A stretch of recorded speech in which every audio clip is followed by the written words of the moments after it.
Programme में आपको खुशामदीद कहते हैं। मैं असदुल्ला खान हूँ। प्रोग्राम है परदेश से देश तक। आज के इस प्रोग्राम में एक पाकिस्तानी जो बरतानिया में 31 साल से मुकीम हैं, जाहिद परवेज़ साहब, उनकी कहानी आपके सामने हम रखने के लिए जा रहे हैं। जाहिद परवेज़ साहब ने 31 साल बरतानिया में गुजारे, मेहनत मजदूरी की, कारोबार किया। शब रोज़ मेहनत करने के बाद जो पैसे उन्होंने कमाए, सोचा कि अब बाकी की ज़िंदगी जो है वो पाकिस्तान जाके गुजारते हैं, यानी अपने मुल्क जाके गुजारते हैं। और ज़ाहिर अपने मुल्क, जब कोई भी शख्स पाकिस्तान वापस आकर सेटल होना चाहता है तो वो सोचता है कि उसका वो कारोबार भी होना चाहिए, उसका किचन कैसे चलेगा, उसका रोज़गार क्या होगा, उस सिलसिले में वो प्लानिंग करता है। तो जाहिद परवेज़ साहब ने ये प्लान किया कि उनके एक बचपन के दोस्त हैं सैयद अली इमरान, जो कि 2007 से एक कॉलेज चला रहे थे। तो इन्होंने प्लान किया और उन्होंने इनको ऑफ़र की कि आप हमारे कॉलेज में इन्वेस्टमेंट कर दें और यहाँ से हम आपको परसेंटेज के हिसाब से, यानी प्रॉफिट पर परसेंटेज आपको देते रहेंगे और आपका एक अच्छा सिलसिला चलता रहेगा।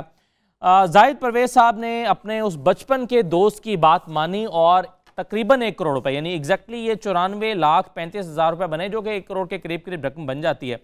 94,35,000 रुपये उन्होंने उनके कारोबार में इन्वेस्टमेंट कर दिया और कहा कि 18 माह के बाद आपको आपके ओरिजिनल अमाउंट वापस मिल जाएगी और आपको जो प्रॉफिट है वो साथ मिलता रहेगा।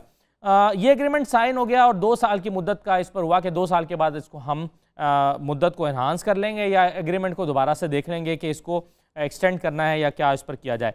2 साल तो क्या 3 साल गुजर गए, बल्कि 3 साल से ज़ायद का अर्सा गुजर गया और जाहिद परवेज़ साहब को न तो इनकी ओरिजिनल अमाउंट वापस मिली, ना ही वो परसेंटेज जो तय हुई थी प्रॉफिट की वो उन्हें मिलना शुरू हुई।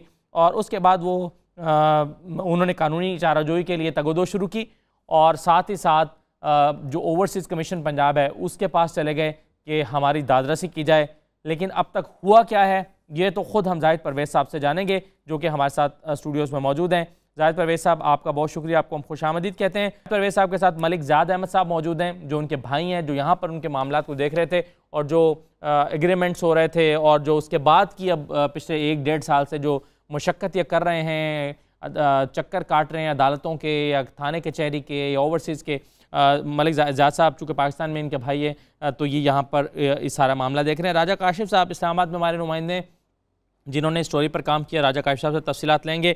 और राशिद लोधी साहब माहिर कानून हमारे साथ मौजूद हैं। राशिद लोधी साहब से भी हम इस पर तफसील से बात करेंगे कि क्या गलती हो गई या बस किस्मत ख़राब निकली या क्या इनसे कानूनी तौर पर कोई सुकुम रह गया इनके एग्रीमेंट में और अब इन्हें क्या करना चाहिए। तमाम चीज़ें राशिद लोधी साहब से हम जानेंगे।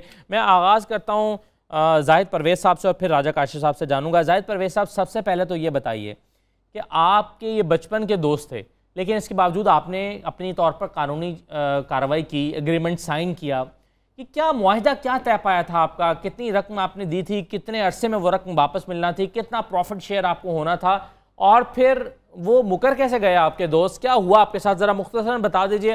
फिर दूसरी साइड की कहानी हम राजा काशिफ साहब से जानते हैं। बिस्मिल्लाहिर्रहमानिर्रहीम। मैं 2015 में अपने दोस्त सैयद अली इमरान से मिला लाहौर में और उसके बाद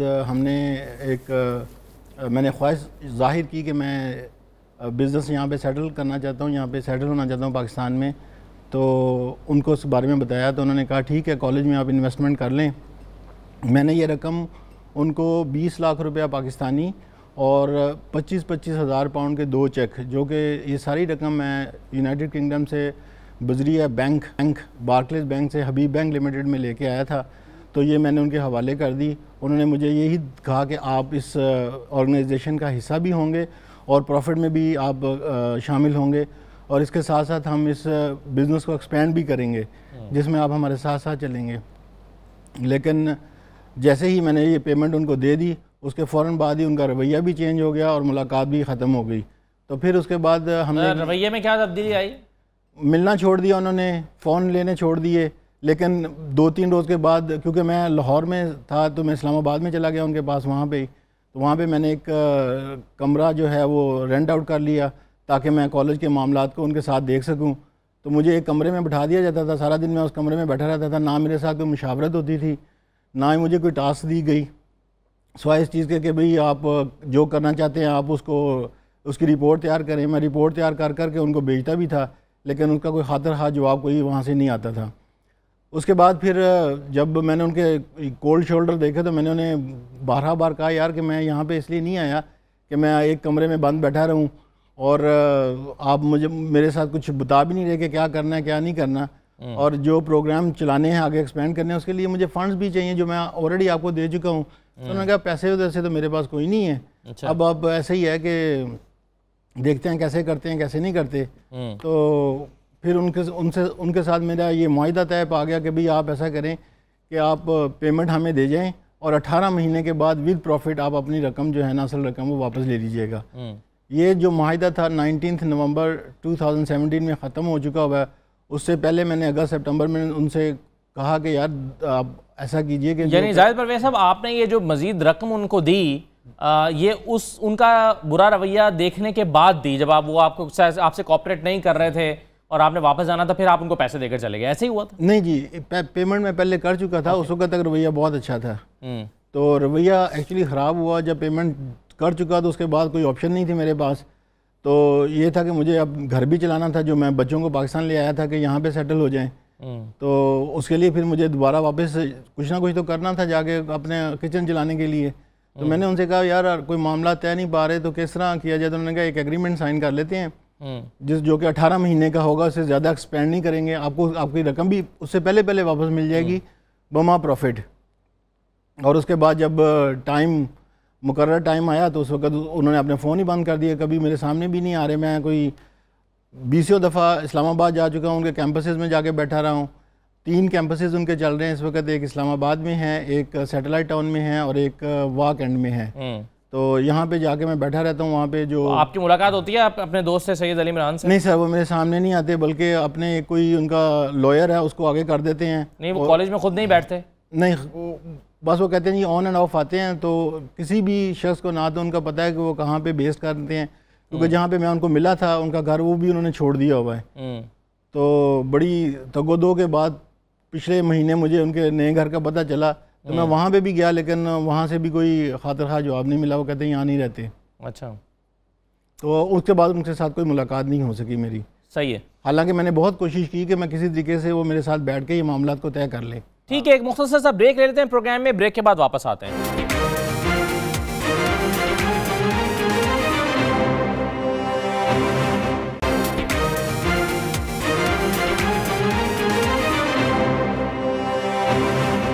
प्रोग्राम में दोबारा खुश आमदीन। राजा काशिफ साहब, क्या स्टोरी आपके इल्म में आई है, दूसरी साइड की स्टोरी क्या है? अच्छा असद, ये इनके साथ फ्रॉड का पर्चा है इनका, जो इसी महीने 17 तारीख को थाना सादकाबाद रावलपिंडी में इन्होंने फ्रॉड का मुकदमा दर्ज कराया। 406 का पर्चा है इनका। 406 जो है वो नॉन बेलेबल ऑफेंस है। तो इनका पर्चा हुआ है जिसकी अबूरी चालान जो है वो 15 दिन में अदालत में पेश करना होता है। इसके तफ्तीशी हैं सैयद नाज़िम हुसैन काज़मी, सब इंस्पेक्टर है। मेरी उनसे बात हुई है, मैंने कहा आप सैयद इमरान अली साहब के ख़िलाफ़ पर्चा है, मुद्दई हैं जाहिद साहब, तो क्या इस पर पेशरफ्त किया अभी तक? मुलज़म को आपने गिरफ़्तार किया है? उसने कहा जी हमने इनके जो कॉलेजेस हैं, जो 3 ब्रांचेज़ इन्होंने बताई हैं जाहिद साहब ने, वो कह रहे हैं हमने इन तीनों ब्रांचेस पे छापे मारे हैं। बल्कि कल वो आए थे इस्लामाबाद, पिंडी पुलिस इस्लामाबाद आई थी, मैंने उनकी आमद रवानगी भी मुतलका थाने से चेक की है। वो आए थे, उन्होंने यहाँ पे भी उसको सर्च आउट किया, नहीं मिला। वो कह रहे हैं इमरान जो है वो गायब है, हम उसके जो बैक रिकॉर्ड है उसको भी चेक कर रहे हैं। इंडस ग्रुप ऑफ कॉलेजेस जिस नाम से इनसे इन्वेस्टमेंट ली गई, इनकी बुनियादी गलती जो हुई है इनसे वो ये हुई है कि जब ये उनके साथ पार्टनरशिप कर रहे थे या इन्वेस्टमेंट कर रहे थे, तो इन्हें इस जो ग्रुप ऑफ कॉलेजेस है इसकी एफिलेशन होती है बोर्ड से, किसी ना किसी तालीमी बोर्ड से होती है। इस कॉलेज की जो एफिलेशन है वो फेडरल बोर्ड से है। तो उस एफिलेशन में अगर ये पार्टनरशिप करते, एफिलेशन में डॉक्यूमेंटेशन करते, इन्होंने सादे स्टाम्प पे एक उनसे एग्रीमेंट किया है पैसों का, अगर वाकई ही इनको पार्टनर बनाया जा रहा था तो इनको चाहिए था कि वो उसकी पार्टनरशिप जो है अपनी फेडरल में बोर्ड में जाके साथ उसकी जो ऑनरशिप है उसमें उससे हिस्सेदार बनते, 10%, 20% जो भी इनकी हिस्सेदारी बनती थी, वो इन्होंने नहीं किया। वो अगर इन्होंने किया होता तो ये ज़रा मजबूत फुटिंग पे होते। उसके बाद जो नाज़िम काज़मी साहब से मेरी बात हुई है तफ्तीशी से, वो कह रहे हैं कि कोशिश हम कर रहे हैं कि इसको पकड़ लें किसी तरीके से, इसका बैक रिकॉर्ड भी चेक कर रहे हैं, इसके रिलेटिव्स को हम चेक कर रहे हैं। 2-3 दिन हमें लगेंगे इंशाल्लाह और हम इसे ज़रूर पकड़ेंगे और तफ्तीश करेंगे। लेकिन 406 का आपको बता दूं 94 लाख से 35,000 का नॉन बेलेबल ऑफेंस है, लेकिन 3 से 6 महीने में इसकी ज़मानत भी हो जाती है, 7 साल इसकी सज़ा है। अगर इस शख्स के नाम से इमरान अली के नाम कोई जायदाद हुई, शायद अदालत कोई ऑर्डर ऐसा पास कर दे कि इसकी जायदाद जब्त करके या उसकी नीलामी करके जो है इनका नुकसान का अजाला किया जा सके। लेकिन इनसे बुनियादी तौर पे जो इन्होंने ट्रस्ट पे जो डील की है, जो ट्रस्ट पे इन्होंने एतमाद पे उसे पैसे दिए हैं, इन्हें बुनियादी इनकी गलती ये है कि इन्हें उस कारोबार में हिस्सेदारी के लिए जो डॉक्यूमेंटेशन थी उसको कंप्लीट करना चाहिए था। फेडरल वो अब भी इनके पास एक रास्ता है कि इंडस अपने डॉक्यूमेंट्स के साथ इंडस ग्रुप ऑफ कॉलेजेस की complain federal board of education FERA, Islamabad में इसका ऑफिस है, H8 में सेक्टर में, वहाँ पे एक एप्लीकेशन दें कि मेरे साथ ये ज्यादती हुई है, मैं इस ग्रुप ऑफ कॉलेजेस का शेयर होल्डर हूँ, ये मेरे पास डॉक्यूमेंट्स है, ये इस हवाले से मेरे से पेमेंट ली गई थी, तो मेरी जो है दादरसी की जाए इस ग्रुप ऑफ कॉलेजेस को। जो भी इसके CEO हैं, सैयद इमरान अली हैं, या उन्होंने अपनी किसी मिसेज के नाम रखा हुआ है, तो उनको ये जो है नोटिस वगैरह किया जाए या इसकी एफिलिएशन कैंसिल की जाए, या मेरे इस हवाले से ये एप्लीकेशन दे सकते हैं फीरा में भी।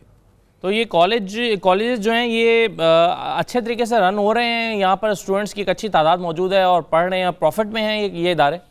जी मैंने चेक किया है, मैं गया हूँ वहाँ पे, अच्छे स्टूडेंट्स हैं, प्रॉफिट में हैं, कॉलेज ठीक चल रहा है और इसकी रेपुटेशन भी ठीक है, कॉलेज की रेपुटेशन ठीक है। अली इमरान साहब है, सैयद अली इमरान साहब, उनकी रेपुटेशन थोड़ी मार्केट में ख़राब है, अब वो है नहीं, उनका नंबर भी बंद है, मैंने भी काफ़ी पुलिस को नहीं मिला, तो असद साहब मुझे उसने क्या मिलना था, पुलिस उसे ढूंढ रही है, कोशिश काफ़ी की है। उनके प्रिंसिपल इधर इस्लामाबाद में है, अब्दुल हमीद साहब, उनसे भी बात हुई, कॉलेज अच्छा, मेरे स्टूडेंट से भी बात हुई, कॉलेज अच्छा है, एजुकेशन अच्छी है, ठीक चल रहा है। मैंने इस्लामाबाद कैंपस देखा है, वहाँ पे अच्छी खासी स्टूडेंट्स की तादाद है और अच्छे स्टूडेंट्स वहाँ पढ़ रहे हैं, अच्छी फीसेस दी जा रही हैं और वो प्रॉफिट में जा रहा है। अच्छा, एक चीज़ और मुझे बता दें, फिर मैं राशिद साहब के पास जाता हूँ कि आमतौर पर जब पुलिस को कोई शख्स नहीं मिलता तो उसकी दो वजूहत हो सकती हैं। एक तो ये कि वो बंदा गायब होता है इसलिए पुलिस को नहीं मिलता, और दूसरा ये कि पुलिस को ढूंढना नहीं चाह रही होती, या कोई, आप हमारे यहाँ पुलिस का निज़ाम आपको पता है, कोई डील हो गई होती है और पुलिस लोग सामने होते हैं और गिरफ्तार नहीं करती और पुलिस कहती है जी हमें मिल नहीं रहा।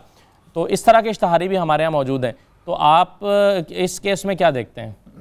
जी, पुलिस इस हवाले से जो है ना, अगर उसके वो बंदा शख्स नहीं मिल रहा उन्हें, तो वो इसके रिलेटिव्स से पूछते हैं, भाई बहन बीवी बच्चे, वो उनसे पुलिस अमूमन, और मतलब ये कानूनन तो नहीं है लेकिन वो कोशिश करते हैं कि इन लोगों को शामिल तफ्तीश करें या पकड़ लें या अपने पास बिठा लें उन्हें, कि अपना मुलज़म, वो जो हमारा मुलज़म है उसे पेश करें।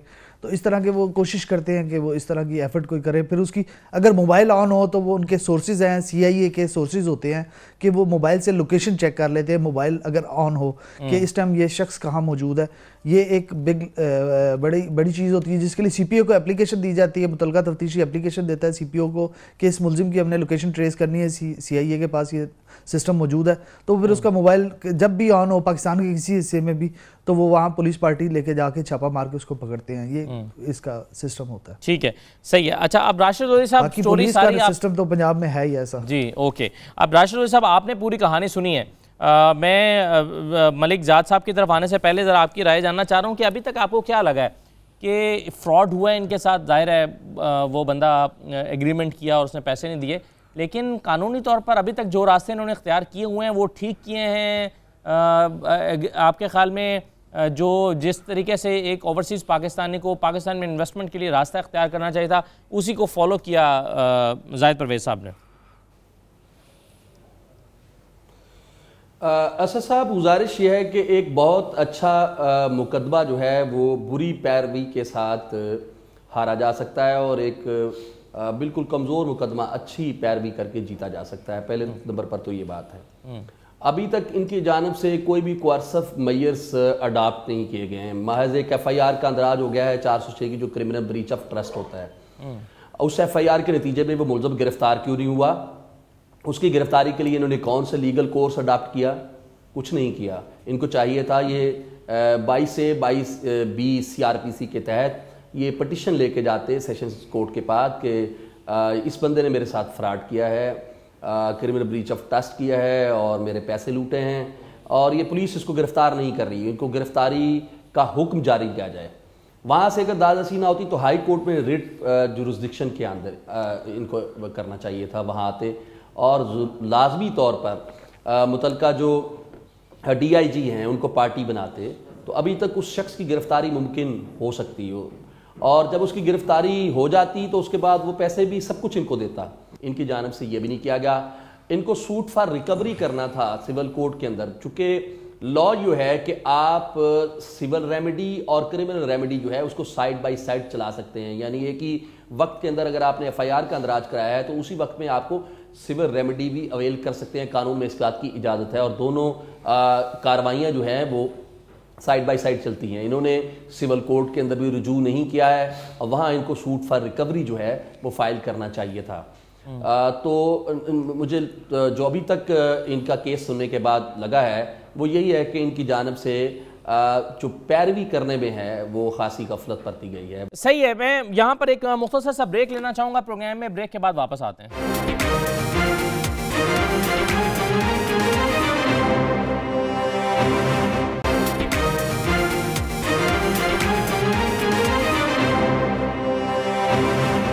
प्रोग्राम में दोबारा खुश आमदीद। चौधरी मंजूर मुश्ताक साहब जो इनके वकील हैं वो भी हमारे साथ मौजूद हैं। चौधरी मंजूर साहब, राशिद लोधी साहब का ख्याल ये है कि आपको जो मेजर्स लेने चाहिए थे इस केस को की पैरवी में वो शायद प्रॉपरली नहीं लिए जा सके। आप कुछ बताएंगे क्या क्या अब तक आपने इकदाम उठाए हैं बतौर वकील और क्या मशवरे दिए हैं कानूनी तौर पर, क्या रास्ते दिखाए हैं जाहिद परवेज़ साहब को?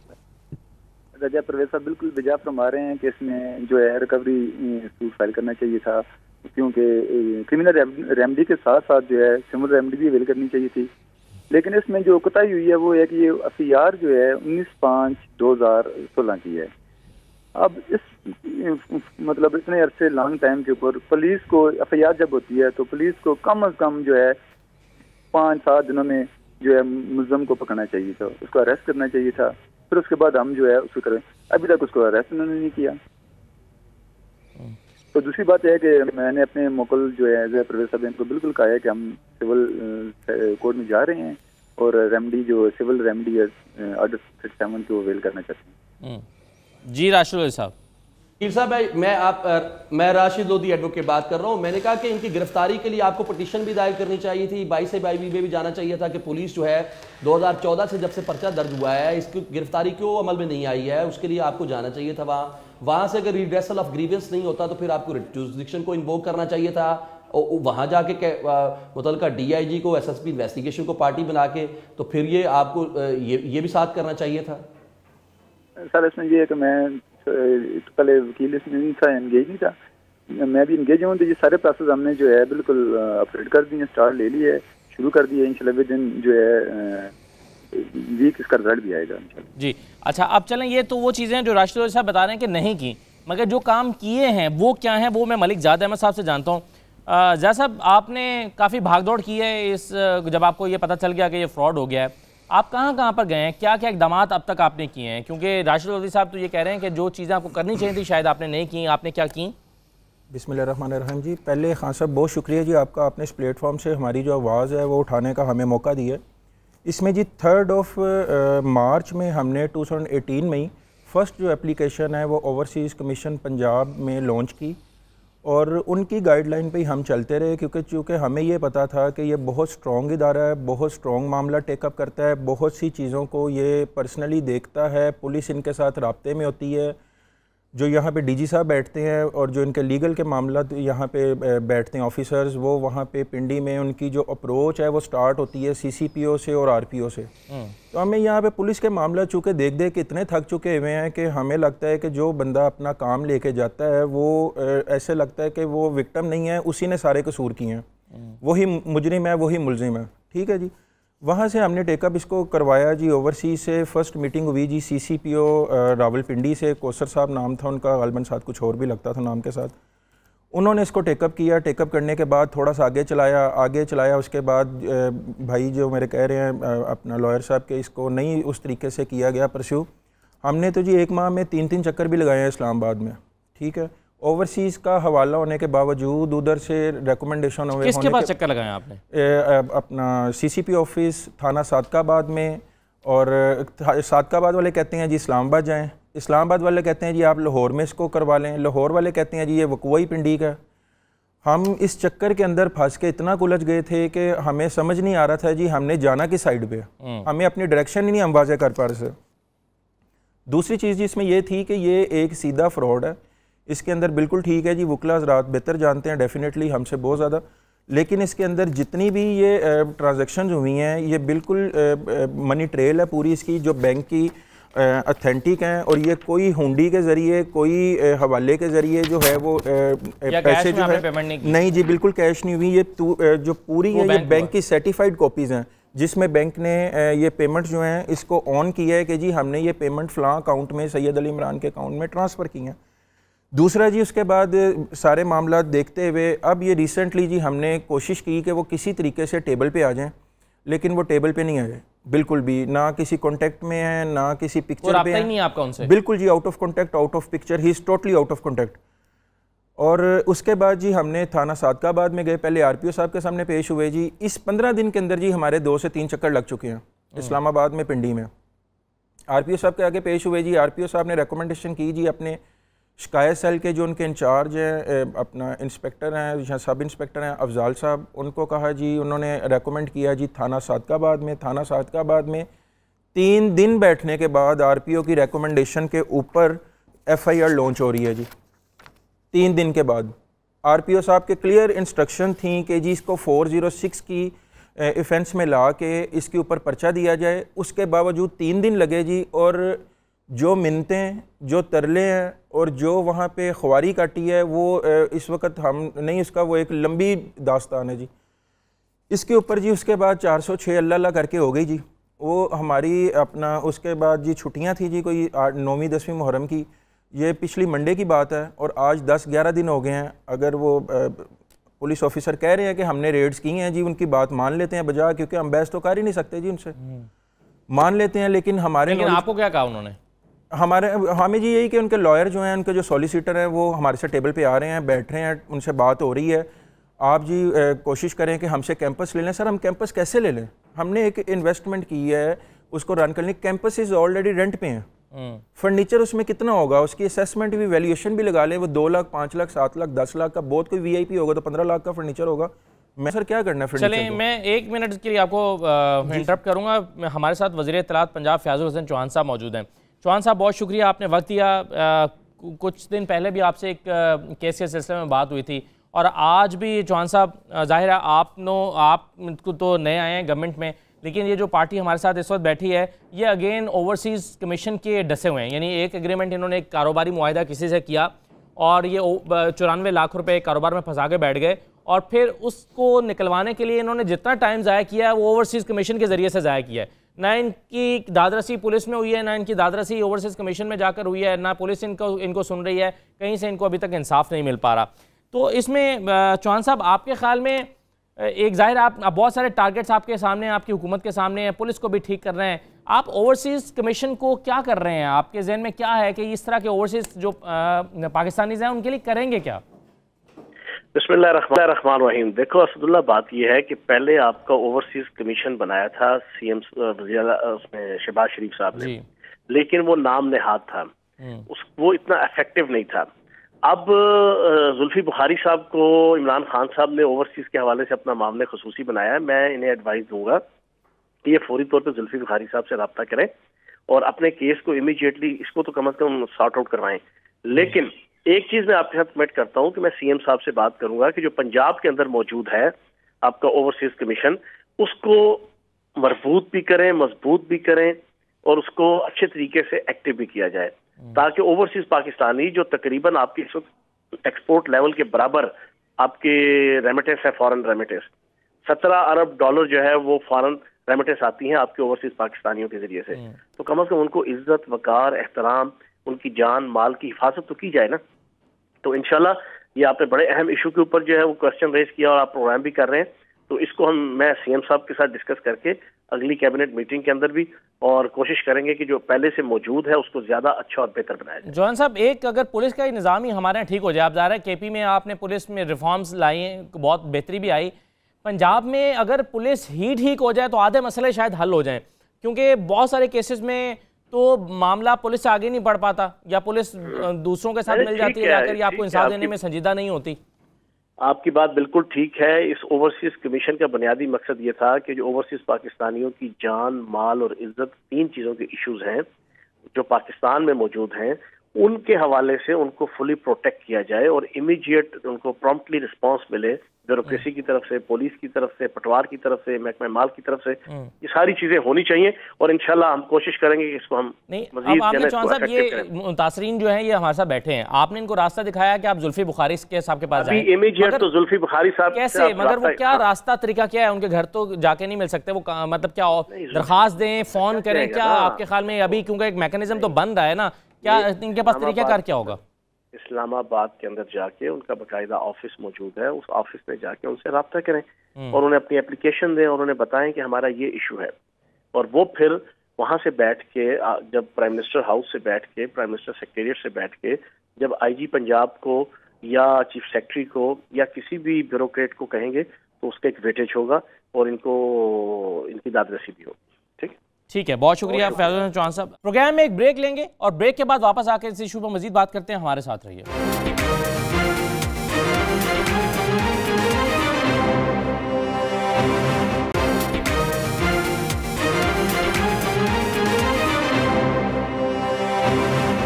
प्रोग्राम में दोबारा खुश आमदीद। जी जा साहब, आप कुछ कह रहे हैं जी? वो अभी तो उन्होंने रास्ता आपको बताया कि आपको जाना चाहिए जुल्फी बुखारी साहब के पास, उनके ऑफिस में जाके दरखास्त दें। बिल्कुल चले जाएंगे, जुल्फी बुखारी साहब के पास भी हाजिर हो जाएंगे, लेकिन मैं आपको पिछला एक 12 दिन पुराना एक वाकया छोटा सा शेयर करना चाह रहा हूँ। शफकत महमूद साहब हमारे हल्के के हैं, ठीक है, हमारे वहीं से उन्होंने इलेक्शन कंटेस्ट किया, माशाल्लाह वहीं से दूसरी बार उन्होंने विन किया, ठीक है जी। अभी रिसेंटली एक बड़ी तद्दोद के बाद, बड़ी कोशिश के बाद उनसे 5 मिनट हमें मिले हैं जी, हम उनके पास हाजिर हुए हैं, क्योंकि इंसान पहले वहीं पे जाता है ना जहाँ तक उसकी रसाई होती है। ठीक है, हमने कहा जी हमारे हल्के के हैं, माशाल्लाह वजारत मिली है, सिटिंग मिनिस्टर है, हम गए जी, हमने कहा जी सर ये एक हमारा मैटर है, हमारी आपके हल्के में रिहाइश है इलामा इकबाल टाउन में, ये देखे जी ये मैटर है। उन्होंने आगे से मेरे डॉक्यूमेंट्स पढ़े बगैर, उनको देखे बगैर, ये वो गवर्नमेंट है, मैं किसी के ऊपर तनकीद नहीं कर रहा, मैं सिर्फ अपना मुद्दा बयान कर रहा हूँ, ये वो गवर्नमेंट है जो इस स्लोगन पे आई थी कि ओवरसीज कमीशन ओवरसीज पाकिस्तानी जो है वो इस मुल्क का सासा है, वो सरमाया है, वो लीगल इनकम यहाँ पे लेके आए, हम उसको यहाँ पे इन्वेस्ट करेंगे, वो ट्रेड करें और उससे पाकिस्तान को बहुत ज़्यादा फ़ायदा होगा। शफकत महमूद साहब ने मेरे डॉक्यूमेंट्स देखे बगैर मुझे जवाब दिया जी रिकवरी मैं करवानी है। मैंने कहा सर कतन तौर पे आपने रिकवरी नहीं करवानी, मेरी आप गुजारिश सुन लेंगे और मेरी बात मुकम्मल होने देंगे, क्योंकि 5 मिनट आपसे बड़ी मुश्किल से मिले हैं, कोई 8 दिन वेट करने के बाद। तो उन्होंने कहा जी बताएं जी, मैंने कहा जी रिकवरी आपने नहीं करवानी, लेकिन सर आप किसी पुलिस वाले को तो कह सकते हैं या कहलवा सकते हैं। अच्छा जी वो मैं देख लूँगा फिर। अच्छा जी ये सारा कुछ करने के बाद अब जुल्फी बुखारी साहब, ये तो शफकत महमूद साहब की बात हो गई, अब जुल्फी बुखारी साहब से भी कोई डांट सुननी पड़ेगी या कोई वो हमें अच्छे तरीके से इज्जत से कोई अंदर लेके जाके हमारी बात सुन लेंगे। मेरा सिर्फ चौहान साहब से, क्योंकि जो हमारा जिस थाने में मैटर है वो चौहान साहब के हल्के में है, रावलपिंडी में, चौहान साहब ने भी उधर से इलेक्शन कंटेस्ट किया। तो गुजारिश सर ये है कि हमें पता है कि हमारी रिकवरी आप लोगों ने नहीं करवानी, लेकिन कम से कम हमारा जो इश्यूज हैं उसको टेकअप तो कर सकते हैं, उसको हमें कोई सीधा रास्ता तो बता सकते हैं। और दूसरी चीज़ ये है सॉरी एक्सक्यूज़ मी, दूसरी चीज़ ये है कि जनाब चीफ जस्टिस साहब साकिब निसार साहब और इमरान खान साहब दोनों ने यही कहा कि जी ये हमारा असासा हैं, एसेट्स हैं, और मैं ख़ुद भी बड़ा सपोर्टर हूँ पाकिस्तान का। मैंने हमेशा पाकिस्तान में जब भी कभी ज़रूरत पड़ी है यहाँ पे फ़ंड्स की तो मैंने बढ़ चढ़ के हिस्सा लिया है अपनी पूरी लाइफ ही। जब जनाब नवाज शरीफ साहब ने एटमी धमाके किए थे तो हमने $1000 जमा करके उसमें अकाउंट में जमा करवाए, मेरे पास प्रूफ भी पड़े हुए हैं वो सारे। तो अभी में भी हम कर रहे हैं सारे जोक दर जोक जो है, अभी भी $1000 जो है अभी हमने ट्रांसफर किए हैं। एक किस्म की एग्जाम्पल ही है, अभी नई गवर्नमेंट आई है, ये नया केस है उनके लिए, इससे अगर वो इसको टेकअप करेंगे तो दूसरे जितने भी इन्वेस्टर्स हैं उनको एक मौका मिलेगा। राशिद लोधी साहब, मैं एक नतीजे पर पहुंचा हूँ काफ़ी सारे प्रोग्राम करने के बाद, और वो नतीजा ये है कि हमारे जो भी मुतासरीन भाई हैं ओवरसीज़ ख़ास तौर पर, एक तो मसला ये होता है कि वो यहाँ के सिस्टम से नावाकिफ़ होते हैं वहाँ पर मुसलसल रहने की वजह से, लेकिन जो उनके यहाँ पर भी रिलेटिव्स हैं, जैसे इस केस पे भी मलिक जाद साहब इनके भाई हैं, भाग दौड़ तो बहुत करते हैं और मुसलसल जतन करते हैं। आई एम श्योर रात को नींद भी ठीक से नहीं आती होगी, खाना खाते हुए भी जो है वो इनको मज़ा नहीं आता होगा, लेकिन भाग दौड़ बहुत करते हैं, लेकिन ये मालूम नहीं होता कि सही फोरम कौन सा है और सही रास्ता कौन सा है। इस केस में भी ऐसे ही लग रहा है कि मलिक जाद साहब ने बहुत भाग दौड़ की है पुलिस के पास, इस थाने में उस थाने में, शफकत महमूद साहब से जतन करके टाइम लिया, लेकिन शायद सही फोरम पर नहीं पहुंचे जहां से दादर से जमा पूंजी है। सर हमने एफर्ट तो अपने लिए करनी है, वो अब किसी को बता के किसी के नोटिस ला के जी राशिद लोधी साहब।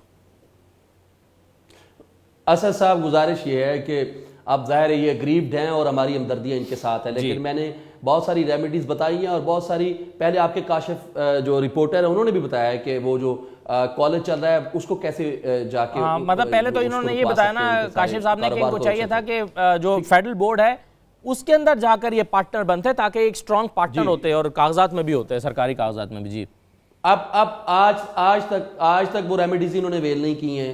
अब गुजारिश है इनको पूछे जो वेस्ट के अंदर लोग रहते हैं वहां अगर आप किसी के साथ $1000 की भी कोई कॉन्ट्रैक्ट करते हैं या एग्रीमेंट करते हैं तो कभी भी वकील के बगैर नहीं करते। यहाँ पाकिस्तान में जब ये आते हैं तो किसी भी एक शख्स के ऊपर ट्रस्ट करके पुराने रिलेशन के ऊपर और उसको करोड़ों रुपए पकड़ा देते हैं। तो इनको चाहिए कि अगर इन्होंने इतनी बड़ी ह्यूज अमाउंट इसके ऊपर इन्वेस्ट की है तो इसमें एक प्रॉपर कॉम्पिटेंट वकील जो है उसको अगर बीच में रखते तो वो तमाम शराइत उसमें रखता। ये आइंदा के लिए भी इनकी गाइडलाइन है तमाम ओवरसीज के लिए कि यहाँ जब भी कोई एग्रीमेंट करें या यहाँ कोई किसी के साथ कॉन्टैक्ट करें या डील करें या बिजनेस रिलेशन बनाएं तो उसके अंदर वकील को ऑन बोर्ड लेके आए।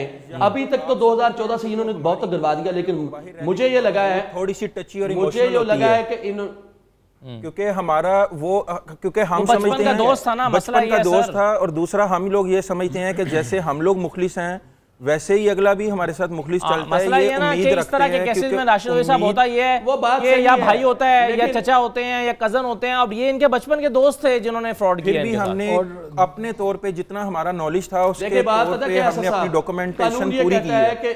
हाँ जी, अब ये बात मुझे भी कर देने दीजिए ना। जी जी जी। मुश्तरी होशियार बयास का प्रिंसिपल पूरी दुनिया के ऊपर अप्लाई होता है। पूरी दुनिया के अंदर जो बंदा पैसे अपने इन्वेस्ट कर रहा होता है ये लायबिलिटी और रिस्पॉन्सिबिलिटी उसकी होती है। ये उसको विजिलेंट होना चाहिए अपने राइट्स के बारे में। तो इन्होंने जब एग्रीमेंट किया है उसके अंदर भी किसी वकील के जरिए नहीं किया, खुद उनके कहने के ऊपर सारा कुछ करते रहे, उनके ऊपर ट्रस्ट करते हुए। फिर जब फराड हो गया 2014 के बाद FIR का अंदराज भी करा लिया, 3 दिन तो उन्होंने गिनवा दिए पर्चा दर्ज होने पर। लेकिन ये नहीं बता रहा कि 2014 से लेकर आज तक मुलजमान की गिरफ्तारी के लिए इन्होंने क्या किया। और इनके जो लॉयर है वो आपके सामने गिरी कर रहे हैं कि ये सारी चीजें होनी चाहिए थी जो मैंने पॉइंट आउट की हैं, ये इनकी जानब से नहीं किया गया। तो गुजारिश है कि पर्चा नहीं हुआ था, पर्चा तो सारा भी 10 दिन पहले हो रहा है लोधी साहब। मेरी अर्ज तो सुन लिया 2014 से आप शुरू हुए ना इसमें। नहीं सर 2016 से लोधी साहब 2016 हो गया है इस चले 16 को भी अब 2 साल गुजर गए हैं। गुजारिश है कि इन तमाम रेमेडीज को जिसको मैंने पॉइंट आउट किया है इनको अवेल करें। सही है, बिल्कुल ठीक है। अब सही, अब आपने रास्ता सुझा दिया राशिद लोधी साहब कि अब ये रेमेडीज इनके पास हैं और इनके वकील भी मौजूद थे, उनको भी आपने गाइडलाइन दे दी कि उन्हें क्या करना चाहिए। और इससे इत्तफाक कर रहे हैं मलिक जाद साहब खुद भी और जाहिद परवेज साहब भी कि अब वो इस रास्ते को भी इख्तियार करेंगे। प्लस चौहान साहब ने भी कहा कि आप जुल्फी बुखारी साहब के पास चले जाएं, क्योंकि जाहिर है नई गवर्नमेंट है, नई गवर्नमेंट तो कहेगी कि हमें तो पहली दफ़ा गवर्नमेंट मिली, हम तो अभी इदारे बना रहे हैं। लेकिन उन्होंने एक रास्ता बताया कि जुल्फी बुखारी के पास चले जाएं तो वहाँ पर भी हो जाए। राजा काशिफ साहब कैसे कंक्लूड करेंगे स्टोरी को? जी देखिए असद, इनको चाहिए कि ये जो राशिद लोधी साहब ने कहा बिल्कुल ठीक कहा। ओवरसीज़ के लिए मेरा भी यही मशवरा है कि वो जब भी पाकिस्तान में कोई 1 रुपये की या 1 अरब की भी इन्वेस्टमेंट करें, एक अच्छा लॉयर पहले हायर करें, उसके बाद डॉक्यूमेंट। और चाहे वो भाई के साथ ही डील क्यों ना कर रहे हो, चाहे कजन के साथ या वालिद के साथ या चचा के साथ या बचपन के दोस्त के साथ ही क्यों ना कर रहे हो, वालिद बेटे के साथ भी करे तो किसी के साथ भी करे, तो उसे चाहिए कि वो अच्छे लॉयर की निगरानी में ये सारा अमल मुकम्मल करे। इनको करना चाहिए, हर सूरत ये करना चाहिए। और दूसरा, जब भी करें उसके लीगल जितनी चीज़ें हैं उसको लाजमी देखा करें। तीसरा, इनका जो टिपिकल केस है इसमें अली इमरान की, वो राशिद लोधी साहब ठीक कह रहे हैं, अली इमरान की अगर गिरफ्तारी होती है जल्द से जल्द होती है तो वो इनसे टेबल टॉक पे बैठ के बेहतर तरीके से सोल्यूशन निकालेगा और इनको बेहतर चीज़ें देगा। इनको मीनवाइल अपनी फिजिबिलिटी तैयार कर लेनी चाहिए कि उसके जो कैंपस हैं 3 उनमें क्या प्रोग्रेस है, कैसे चल रहे हैं। ये किसी भी थर्ड पार्टी को हायर करके उसे बेच के पता करवा सकते हैं कि कौन सा वो प्रॉफिट में जा रहा है, कौन सा लॉस में जा रहा है, ताकि इन्हें थोड़ा सा इल्म हो सके। आखिर इन्होंने कुछ सोच के ही तो एजुकेशन सेक्टर में इन्वेस्टमेंट का प्लान किया था, तो इन्हें उसको भी देख लेना चाहिए, क्योंकि शायद उसके पास कुछ ऐसी चीज़ें ना हो जो वो इनको दे सके। शायद ये कॉलेजेस ही हों, शायद उसके पास कोई और जायदाद ना हो जो मुतबादल इनके अगर टेबल टॉक होती है तो वो भी इन्हें एक ऑप्शन अपने जेहन में रख के देखना चाहिए उस पर। उनके मामला ठीक हैं, उनके पास हिडन एसेट्स भी हैं, लेकिन इसमें गुजारिश ये है जुल्फी बुखारी साहब का रास्ता बता के चौहान साहब तो चले गए हैं। यहाँ पे चौधरी सरवर साहब ने इसको ओवरसीज़ कमीशन के हवाले से ही सारा मामला जो है टेकअप अप किया है। और पहले भी वो इसी बिहाफ के ऊपर गवर्नर जिस वक्त पंजाब पिछले टेन्योर में कुछ अरसे के लिए रहे हैं, वो यही सारा मामला जो है वो इशू हाईलाइट करते रहे हैं। अभी उनसे मिलना हमें उनके लिए कोई रास्ता नज़र नहीं आ रहा। ठीक, जुल्फी बुखारी साहब इस्लामाबाद बैठे हैं। इस्लामाबाद में एक मेरा ख्याल है एसपी के ऑफिस जाना ऐसे है कि जिस तरह कोई प्राइम मिनिस्टर हाउस में जाने के मुताबिक गुजारिश, वहाँ पे इस्लामाबाद कैपिटल सिटी का जो एसपी का ऑफिस है वहाँ पे जाने के लिए क्या पापड़ बेलने पड़ते हैं वो मेरे ख्याल चौहान साहब बेहतर बता सकते हैं, उनको प्रोटोकॉल मिल जाता होगा, हमें तो जनाब वो अंदर भी नहीं जाने देते। मलिक साहब, जाहिद परवेज साहब, हमारी तरह हमदर्दियाँ आपके साथ हैं, हमने आपके लिए आवाज़ उठाई है, हम आइंदा भी आपके लिए आवाज़ उठाएंगे। अगर आपका मसला हल नहीं होगा, हम बार बार इस इशू को टेकअप करने के लिए तैयार हैं, इसका फॉलोअप करने के लिए तैयार हैं। लेकिन अब चूंकि आप फंस गए हैं तो आपको कानूनी रास्ते भी खुद ही इख्तियार करने हैं। अब ये आप वाक़या आपको जितनी आप मेहनत कर रहे हैं आपको सबक देकर जाएगा, और बेहतर यह है कि आपके सबक से बहुत दूसरे पाकिस्तानी, ओवरसीज़ पाकिस्तानी जो हैं वो भी सीखें, जो गलतियां शायद आपके केस में रह गई हैं। आपने एतमाद किया एक दोस्त के ऊपर, एग्रीमेंट आपने अगरचे किया लेकिन पूरी तरह से शायद उस पर काम नहीं कर सके। बहरहाल मैं तमाम मेहमानों का शुक्रिया अदा करना चाहूँगा। आइंदा के प्रोग्राम में एक और मसले के साथ आपके सामने हाज़िर होंगे। मुझे इजाज़त दीजिए, अल्लाह हाफ़िज़।